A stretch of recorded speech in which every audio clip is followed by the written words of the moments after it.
সুপ্রিয় দর্শক মণ্ডলী, আমি এখানে এসেছি মূলত যিনি আমাকে সুন্দরবনের মধু সরবরাহ করেন ওনার সঙ্গেই দেখা করতে।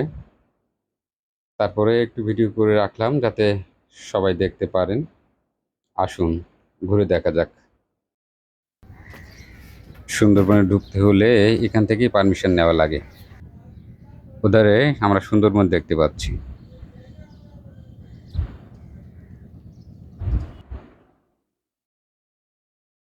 বন বিভাগের বিভিন্ন যানবাহন,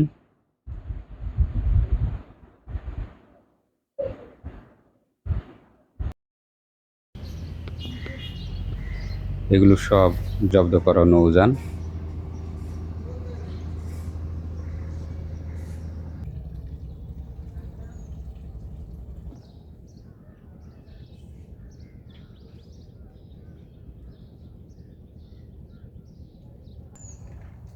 একটি বানর পার হয়ে চলে এসেছে।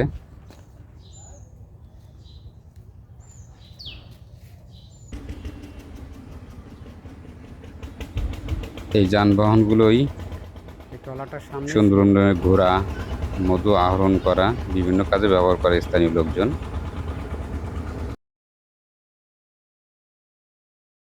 প্রতিবার যাওয়ার সময় 14 দিনে একটা পাড়ি দিয়ে দেয়। এই 14 দিনের পাশে খরচ হয় কেমন? টাকা চেয়ারম্যানের সার্টিফিকেট নিয়ে আসতে হবে, দিলে ওনারা নথিভুক্ত করে আমার একটা পাড়ি দিয়ে দেবে। পাড়ি দিলে আমি আপনাদের সাথে, আমি কি যে কোনো নৌকায় যেতে পারবো? তখন যেতে পারবো না। এখন আসুন স্থানীয়দের জীবন সম্পর্কে একটু ধারণা নেওয়া যাক। নৌকা নিয়েই এখানকার মানুষের জীবিকা মূলত। প্রত্যেকের কাছে এরকম 2-1টা নৌকা আছে।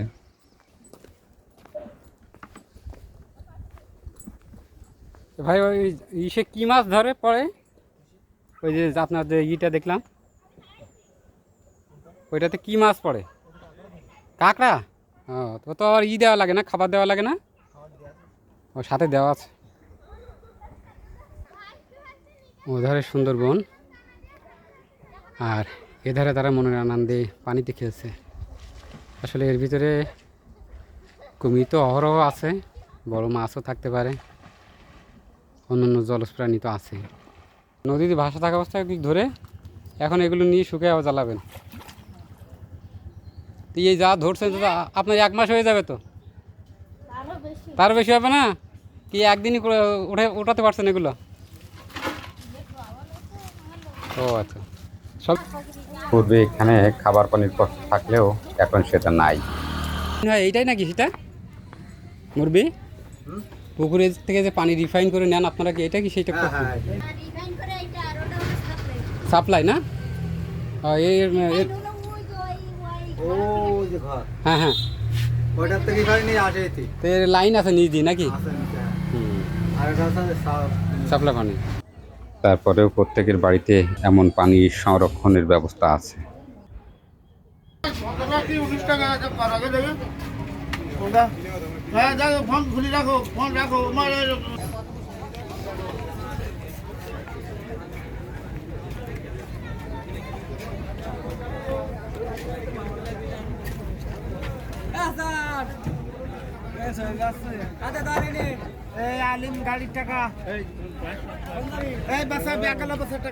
এখান থেকে সুন্দরবনে 1 ঘন্টা ঘোরার জন্যে এই বোটগুলো ভাড়া পাওয়া যায়। এই ছোটো বোটগুলো 1 ঘন্টা আপনি সুন্দরবনে থাকবেন, সেজন্য তাদেরকে ভাড়া দিতে হবে 1950 টাকা। আপনাদের সঙ্গে একজন গাইড যাবে, তাকে দিতে হবে 200 টাকা। এবং আপনারা যে 1 ঘন্টা অবস্থান করবেন, এই অবস্থান ফি আছে 314 টাকা, মোট 2464 টাকা। আর আপনারা যতজন যাবেন মাথা পিছু 46 টাকা করে আরও দিতে হবে। এই মূলত খরচ। অন্য জেলায় দর্শনীয় স্থান ঘুরতে যে মানুষ পরিবহন সেক্টর নিয়ে যে বিড়ম্বনা, ঝুঁকি, ঝামেলার শিকার হন, প্রতারণার শিকার হন, আসলে ওই জাতীয় কোনো সমস্যা এই সুন্দরবন ঘুরতে আপনাকে পোহাতে হবে না। এখানকার মানুষ, আমার জেলার মানুষ অত্যন্ত সহজ সরল।